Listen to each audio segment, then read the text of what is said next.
bom dia para você ligado aqui na tela da TH Mais Band. Eu sou a Marion Dória e você acompanha a partir de agora, junto comigo, as notícias que foram destaque nesta última semana.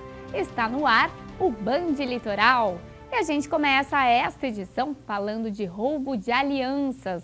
Tem gente mudando de hábito, saindo sem o anel por causa desse tipo de crime que alimenta um mercado clandestino. Acompanhe na reportagem.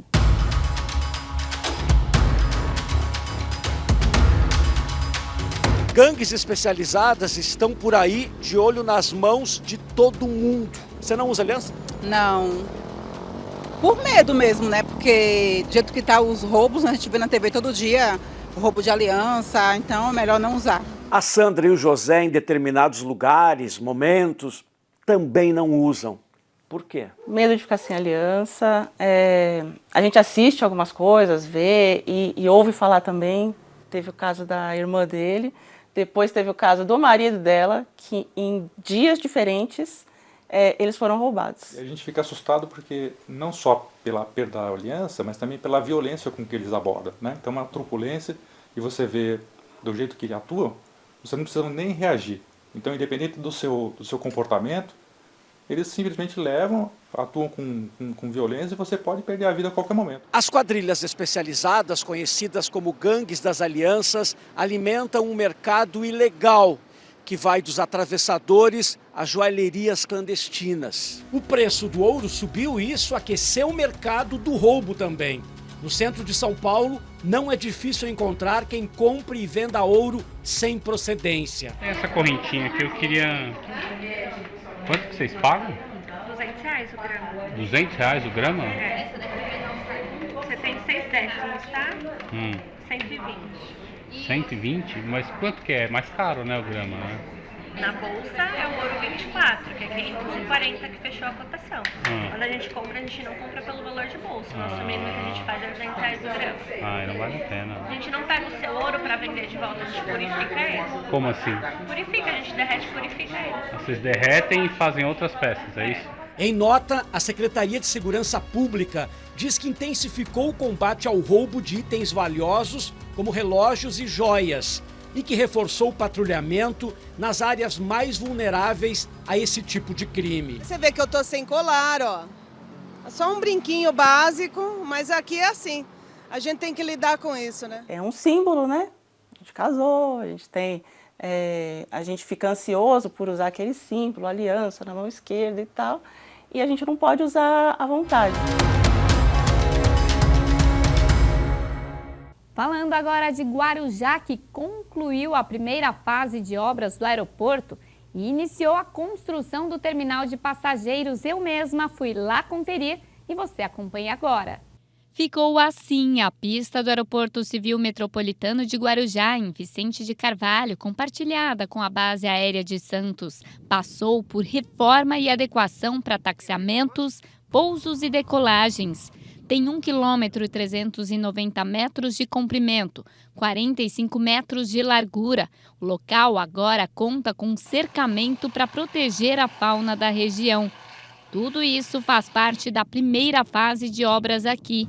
Devido à conclusão desta etapa, foi realizado um evento com autoridades em que participou o ministro de Portos e Aeroportos, Silvio Costa Filho. Investimentos de 25 milhões de reais na requalificação da pista e hoje dando a ordem de serviço para mais 4 milhões de investimentos na requalificação de um terminal estratégico para receber bem o turista que vem visitar e, naturalmente, a população da Baixada Santista. Isso faz parte de um conjunto de obras do governo federal ao lado dos municípios e do governo do estado. São obras de fortalecimento do Porto de Santos, são obras de fortalecimento da aviação aqui no estado e o Guarujá, essa obra é estratégica não só para o turismo de negócios, mas sobretudo para o turismo de lazer, tendo em vista que o Guarujá tem uma das praias mais bonitas do Brasil. Um trabalho feito a muitas mãos, né? Uma conquista importante para toda a Baixada Santista. Quando eu cheguei em Brasília, a gente não tinha um tijolo colocado nessas obras aqui.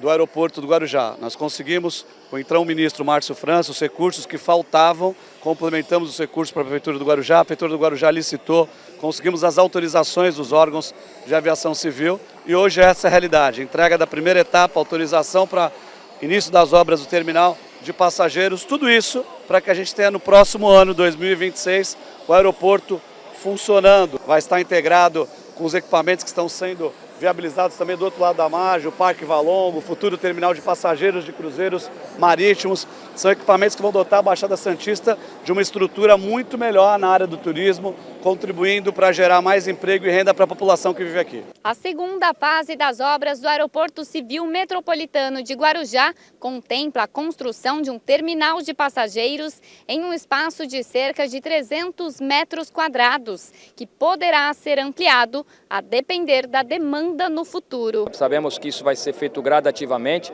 e nós esperamos que no futuro, nós possamos agregar aqui algumas outras coisas, como por exemplo, se for necessário, se tiver um estudo que possibilite isso e acho que isso seja importante e viável, quem sabe trazer para cá carga também, terminal de cargas. A gente já vai receber jatos executivos, voos executivos, já nos próximos dias. Essa é a nossa expectativa e, naturalmente, a aviação geral de companhias aéreas, a gente espera nossa expectativa no próximo ano. E agora um assunto sério. Vamos falar dos casos de racismo que têm se espalhado pelos estádios de futebol. Olha só.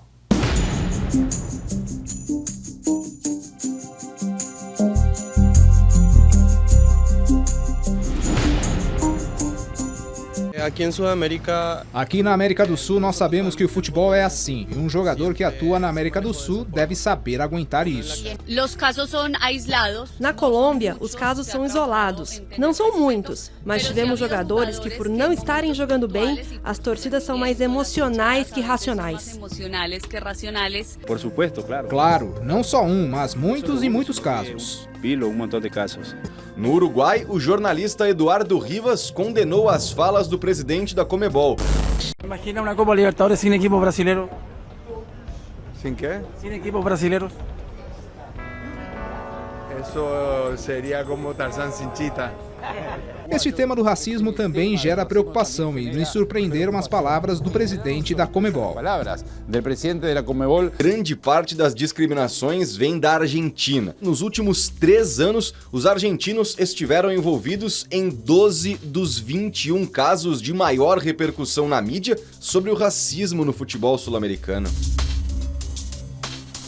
Aqui na Argentina, a explicação é histórica. Enquanto no Brasil, 55% da população se declara preta ou parda, ou seja, mais de 110 milhões de pessoas, os argentinos só puderam começar a escolher a opção afrodescendente nesse último censo, em 2022. O resultado, apenas 302 mil negros, menos de 1% numa população total de mais de 45 milhões de pessoas. Em 1920, o Brasil fez um amistoso por lá e foi recebido com essa charge absurda, abre aspas, macacos em Buenos Aires, uma saudação aos nossos ilustres hóspedes, fecha aspas. Em 1996, o diário Olé publicou uma capa após a classificação da Argentina para a final do futebol na Olimpíada, com a seguinte manchete: "Que vengan los macacos", se referindo ao confronto Brasil e Nigéria na outra semifinal.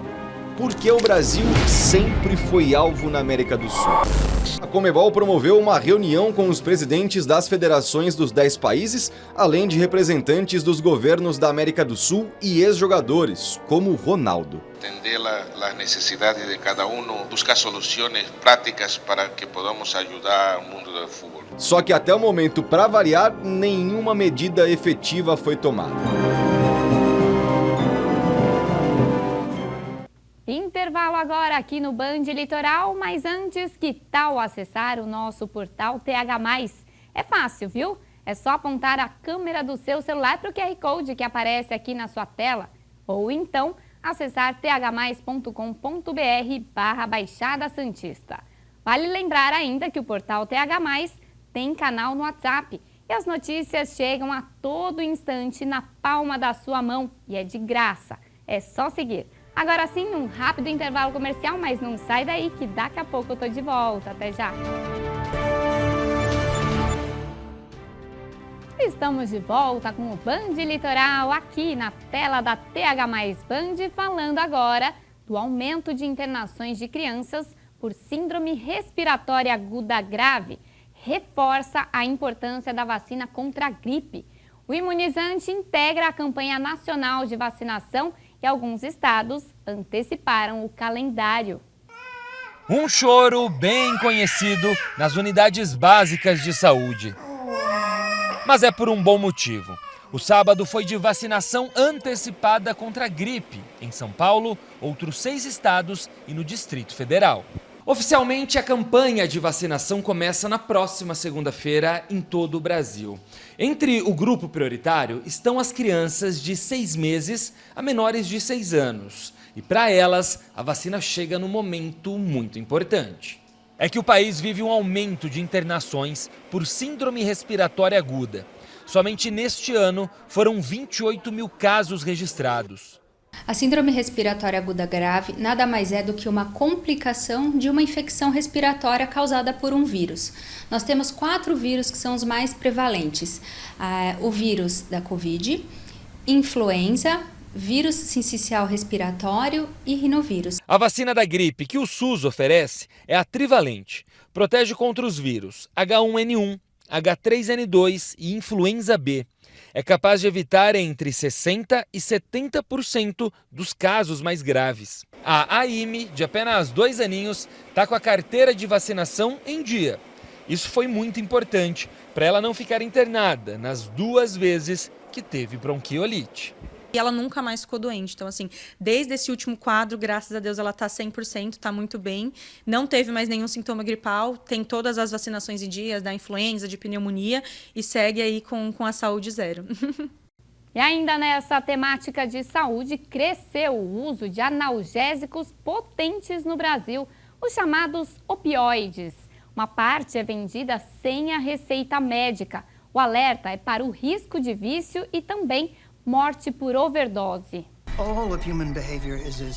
Séries e documentários norte-americanos denunciam as ações da indústria farmacêutica para aumentar a venda de opioides e esconder os efeitos colaterais. Pain is no longer something we have to tolerate. We have an answer. Os fortes remédios para dor, como oxicodona, morfina, codeína e tramadol, matam por overdose 80 mil pessoas por ano nos Estados Unidos. Felizmente a gente não tem esse cenário aqui, pelo menos não ainda. A gente tem que agora ver os Estados Unidos como um antimodelo de algo que não deu certo lá e fazer diferente. Mas existe um alerta. Em uma década, o consumo de opioides no Brasil aumentou 9 vezes. Quase 8% da população já utilizou esses medicamentos, que são importantes para amenizar dores após cirurgias e para o tratamento de doenças, como dor crônica e alguns tipos de câncer.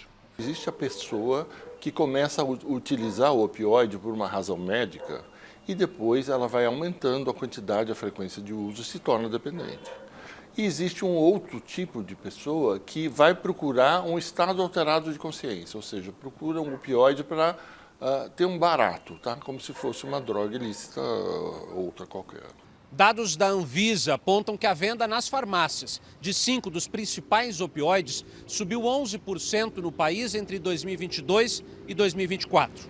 Pela lei, esses medicamentos só podem ser vendidos se o paciente tiver uma receita médica, mas nem todos os estabelecimentos respeitam essa regra.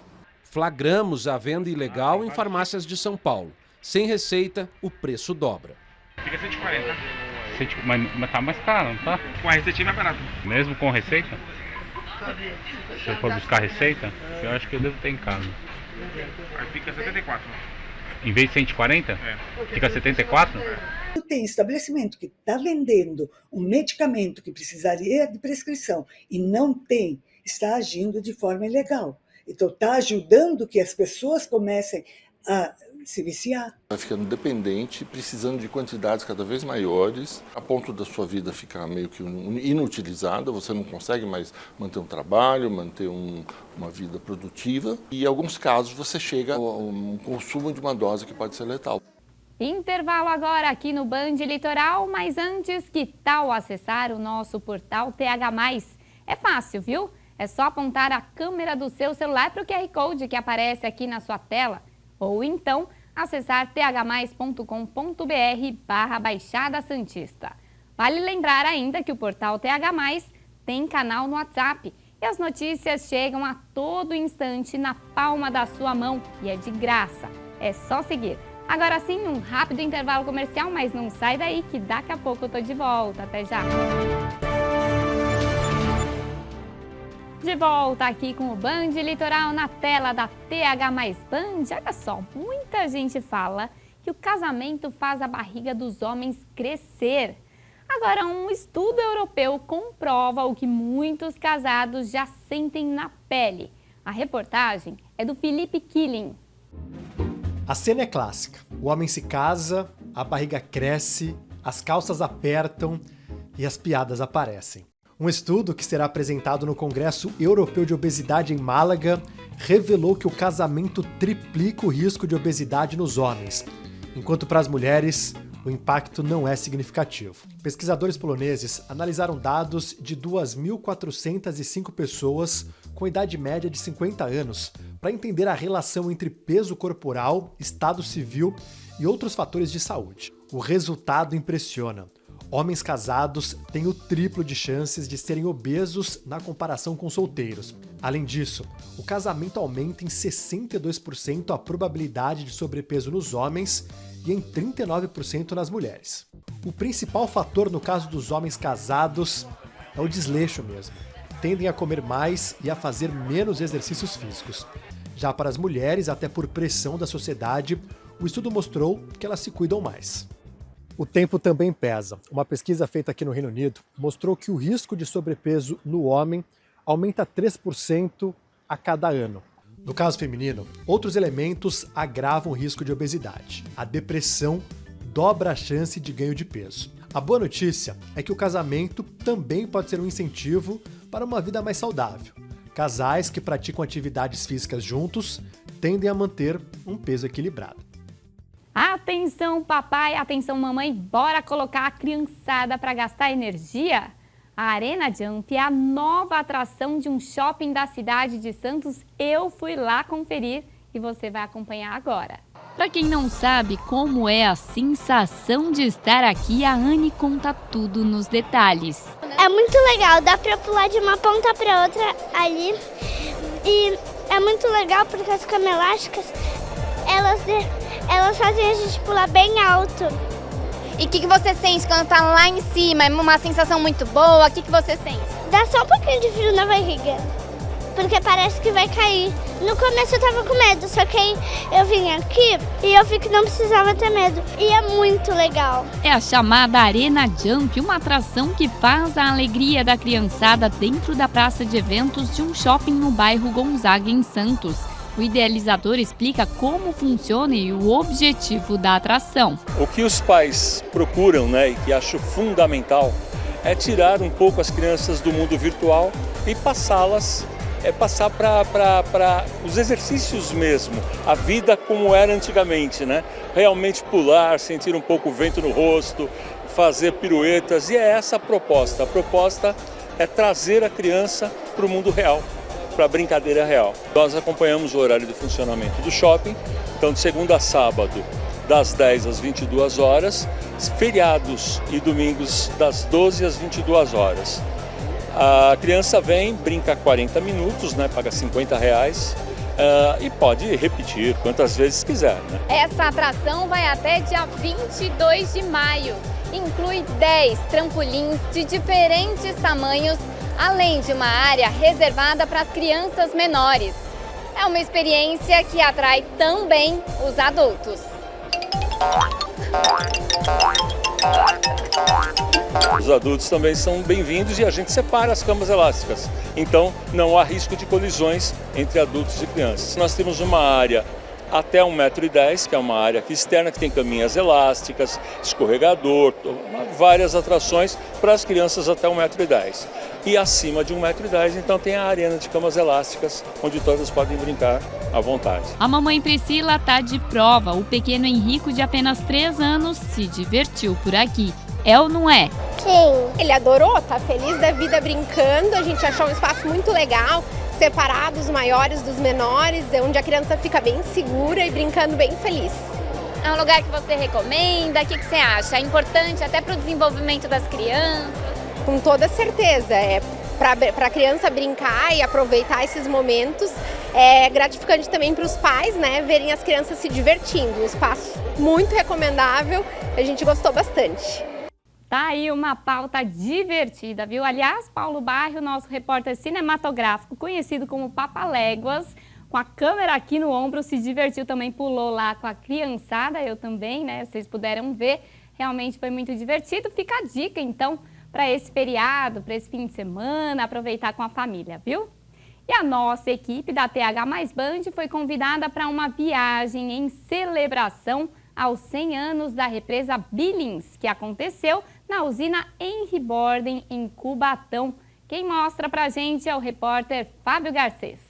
A usina hidrelétrica Henry Borden é considerada uma das mais antigas e se tornará centenária no ano que vem. O local possui uma casa de força convencional, além de 8 condutos forçados externos, que são tubulações que transportam a água em uma pressão diferente da atmosfera. A primeira unidade foi inaugurada em 1926 e hoje somam um total de 8 grupos geradores e mais 6 na usina subterrânea. Podemos considerar que uma casa convencional, né, com 3 habitantes, ela consome no mês aproximadamente 150 kW. A potência da usina, se formos fazer um comparativo, seria 889 mil kW, porém por hora e não por mês. E para fazer todo esse sistema funcionar, é necessário mudar o curso natural das águas do Alto Tietê, que sai do interior do estado e desce a Serra do Mar. Além disso, para auxiliar a demanda necessária, é preciso bombear também águas do Rio Pinheiros, na cidade de São Paulo, para a centenária represa Billings, que tem um papel crucial em toda essa estrutura, que por sua vez transfere as águas para a represa Rio das Pedras, o reservatório da usina, descendo as águas por túneis fechados na Serra do Mar até a usina em Cubatão. Em caso de um possível blackout, o local conta com uma fonte de energia que consegue restabelecer o sistema para abastecer a Baixada Santista e parte da região metropolitana. Nós podemos gerar aqui até 889 megawatts. Isso aí é suficiente para você abastecer uma cidade com mais de 2 milhões de habitantes. Até 1970, a Henry Borden foi considerada a maior usina hidrelétrica do Hemisfério Sul. E dentro desse importante equipamento existe um museu que conta um pouco da história da hidrelétrica.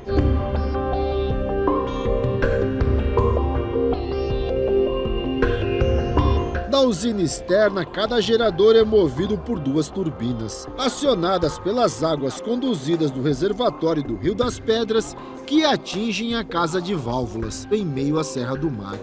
E o acesso é feito por um percurso de mais de 1.200 metros, que une uma bela paisagem e a história do litoral paulista, já que durante o passeio é possível observar a Estrada Velha de Santos.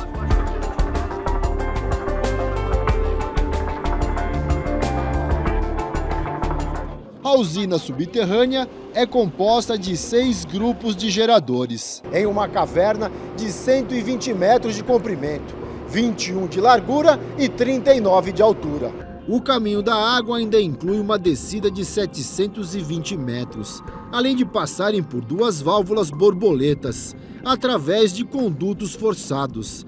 Descem em encosta, atingindo as suas respectivas turbinas. Quanto maior a queda, maior é o rendimento da usina. Então essa usina, ela ocupa hoje uma posição entre as 10 usinas com maior queda do mundo. Então essa queda, a gente consegue com um pouco volume de água gerar muita energia, devido à sua alta eficiência. A usina hidrelétrica Henry Borden é um componente vital para a infraestrutura energética de São Paulo, com impactos significativos na economia, no meio ambiente e na qualidade de vida da população.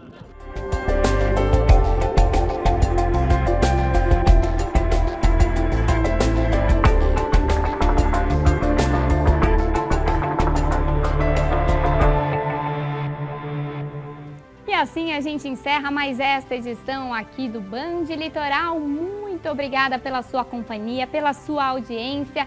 Um ótimo fim de semana e a gente se encontra na próxima edição aqui do Band Litoral. Até lá, pessoal. Tchau, tchau.